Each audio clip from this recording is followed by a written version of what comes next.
Unearthed Arcana is a series of updates and books that most D&D players are at least tangentially familiar with. Very briefly, they tend to be small rules updates published in a publication like Dragon Magazine, and after being playtested, can be selected to be bundled with other rules to form a more complete book. In this case, Unearthed Arcana. The very first one was published in 1985 and was written by the creator of D&D, Gary Gygax himself. Considering how long ago this was written, it's safe to assume that it'll feel pretty alien compared to modern-day books. So let's dive into it. I've always loved Unearthed Arcana, as it tends to have some of the more out there and creative rules additions to any edition of D&D. So I'm extremely excited to check out what awaits us in There have been many online arguments over how much charisma plays into physical attractiveness, and for the most part, people agree that it has no bearing on it. And it seems that this has been an argument since the very beginning, as comeliness is a proposed new 7th stat to be added to Why Do the Races Have Racial Modifiers for Physical Attractiveness? This is gonna be one of those books, isn't it? Wait a minute, excuse me, Mr. Gygax, but I have to raise an issue with your statement here. If evil, why hot? Alright, that section is both weirdly specific, but also incredibly long. Let's just agree that that one's a wash and move on to the next one. Not everyone's going to be a winner, so I'm sure— oh, come on!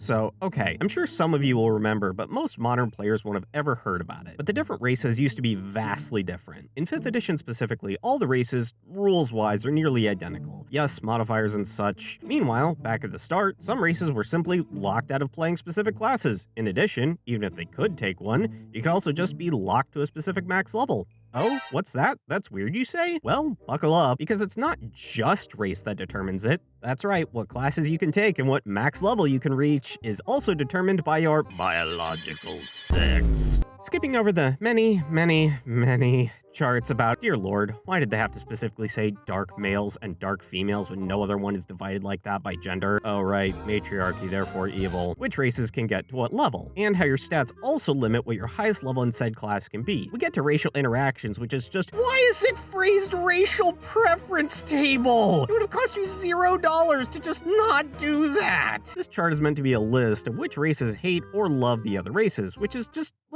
let's not. Then it transitions into who can use what weapons and armor, which is pretty normal. Okay, I actually kind of love this. If you're shorter than 5 feet, the rules say you can't use a longbow, and if you weigh less than 100 pounds, then you can't use a heavy crossbow. Mr. Gygax, you can't tell me what to do. It's my god-given right to be a gnome who gets yeeted backwards every time I make a basic attack. Next is the addition of the Cavalier class, which is extremely different from any of the modern versions. This is meant as a basis to then become a paladin if one so desires, instead of starting as a fighter. You, for some strange reason, have negative starting experience, and the racial limitations are— Gary, can you please stop referring to people as being part of a specific type of stock? The standard tall people races: human, elf, and half-elves. The rules range from pretty standard to— he just doesn't turn off. An interesting mechanic is that Cavaliers are able to increase their stats uniquely compared to anyone else, and for some baffling reason, this is the time Gygax decides that race and sex don't have any bearing on their abilities. What I find most fascinating is the way they tried to balance this.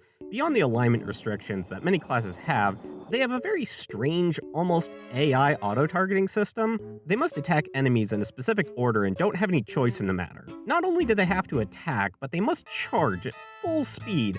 So if your party can't keep up, get fucked. Hold up, Gary, why must I charge a peasant? Oh yeah, and the druid rules always sent me. You don't always level like normal. Once you hit 14th level, you cannot get to 15 or higher until either the existing singular grand druid gives up their position to you, or you beat them up and take it. After that, it scales to 23, but I find that much less entertaining than hunting down your boss for sport. Barbarians are overall unchanged from a thematic standpoint. Before this book, they had to be human only, which is really weird, but between their grug no like magic and that, unlike every other class, their title will always be the same. You got druid to great druid or grand druid. Compare that to barbarian at level 1. What's level 11?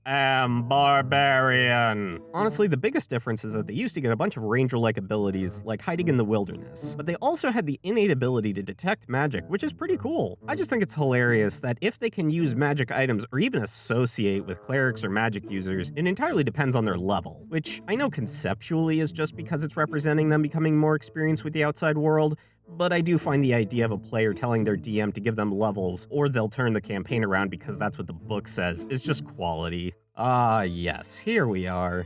One of the most bizarre and pointless classes I've ever seen in any edition. the Thief Acrobat. It's a variant thief that gives up almost all the actually useful thief abilities in exchange for, let's see here, tightrope walking, pole vaulting, jumping, and tumbling. They give a level of detail to the rules of tightrope walking that I've honestly never expected from anyone ever. Trust me, I've seen some obscure shit. But this tops it all. I won't go into too much detail, but the largest chart so far in this book is the Thief Acrobat's abilities and how likely they are to succeed.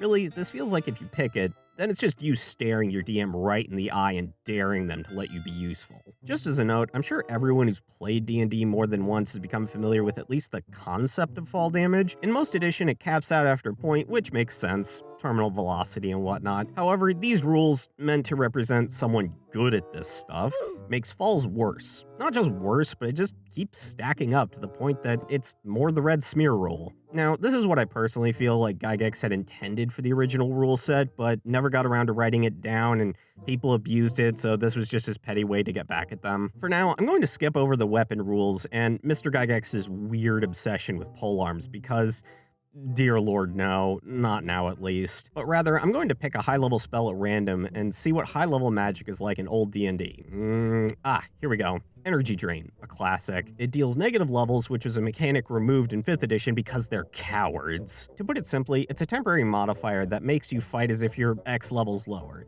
You lose access to spells, skills, bonuses at those higher levels, and it's a really nasty spell effect. So with that in mind, allow me. 9th level spell, duration permanent, touch attack, area of effect 1 creature, components verbal somatic material, casting time. The fuck is a segment? No saving throw by casting the spell, blah blah blah. Caster opens up a connection to the negative material plane, blah blah blah. Becomes conductor between the two. Victim loses 2 levels. Monster loses 2 hit dice.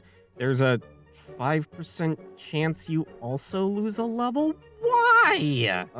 Okay. I mean, it was early on. Oh, and as a note, at least in the editions I've played, hitting 0 from negative levels means you die instantly and return as a white, which is pretty nasty, but I can't see how they could make it. Oh, come on! God damn it. Well, at least spells is the final section. I'm sure others in here have similarly bad text, but we're finally... Wait, why is the book only halfway? Oh no.